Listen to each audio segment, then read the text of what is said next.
shirkadda Faras oo kamid ah shirkadaha ka shaqeysa tagaasida online-ka ah ayaa maanta magaalada Nairobi waxa ay ku sameysay afar wareed ay isugu keentay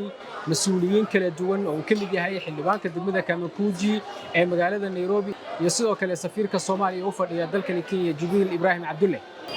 ugu horreyn waxaa munaasabadan afurka ee shirkadda Faras ay soo qaban qaabisay ka hadlay madaxa suuq geynta ee shirkadda Faras Firdawsa Maxamed Cabdille iyada oo xustay in shirkaddu ay uga gol leedahay afar wareedkan in ay ku dhiirigeliso dadweynaha kala duwan ee isticmaala shirkadda iyo gaadiidkeeda kala duwan. afar wadareedka galabta shirkadda aabka Faras ee magaalada Nairobi ugu sameysay macaamiisha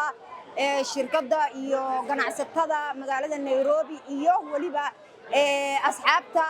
meediyaha waxaa si weyn aan ugu diyaar garoobaynaa maalmaha ciidda ka horeeyo oo la adeeganayo iyo maalmaha sidoo kale ciidda shirkadda Faras waxa ay macaamiisheeda ugu baaqaysaa inay si weyn u soo dalbadaan maalmahan waxaan u diyaarinay in ka badan 50,000 oo darawallo ah oo online ah oo mar walba ay soo dalbadaan adeega aqbali doono insha Allah. xildhibaanka degmada Kamakuji Yusuf Xasan oo munaasabada afurka ee shirkadda Faras soo qaban qaabisay ka hadlay ayaa ammaan u jeediyay shirkadda iyo sida ay u soo kordhisay adeeg ay u baahnaayeen dadweynaha Soomaalida iyo kuwa Kenyaanka ah ee ku dhaqan dalka Kenya. marka runaantii Faras waxa weeyaan waa adeeg iyo ganacsi Soomaaliyeed oo noo soo kordhay oo cusub laakiin safaryahan dambe aad iyo soo xogeysay waxa weeyaan waa shirkad anagu aan ku faano oo nagala soo qayb gasha ganacsiga waxtarka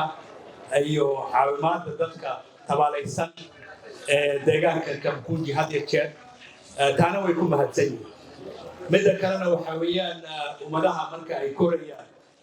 ganacsigu waxaad siisaa ganacsiga adigu aad iska leedahay kaaga aad wax ku leedahay dhaxal ahaan Soomaalidu ay leedahay marka anigu Yusuf ahaan had iyo jeer markaan wax u baahdo shirkad kaleba iguma jirto telefoonka aan ahayn Faras sababtoo ah waa mid aan iska leeyahay ku kalsoon.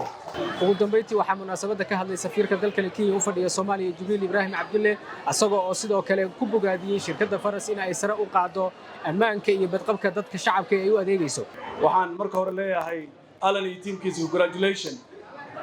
In less than few years, Faras became a mainstream company. shaqadan waxaa qabateen idinka qabateen waxaan rabaa anigoo ku hadlayo magaca ummadda Soomaaliyeed inaan u hambaliyo shirkadda waxaan leeyahay in shirkadda la isticmaalo iyo horumarka ay sameysay ayaana ka turjumaya guulaha ay gaartay. intaasaan kusoo gabagabeynaa hadalkayga. dhanka kale shirkadda Faras oo kamid ah shirkadaha tagaasida online-ka ah ee dalka Kenya ka shaqeeya ayaa waxa ay halkan ku soo bandhigtay in ka badan darawallo gaadhaya 50 iyada oo xustay in ay darawallada haatan u shaqeeya shirkadda Faras ee online-ka ku shaqeeya ay ka badan yihiin 50,000 oo darawal. waxaan ahay darawaliinta Faras mid kamid ah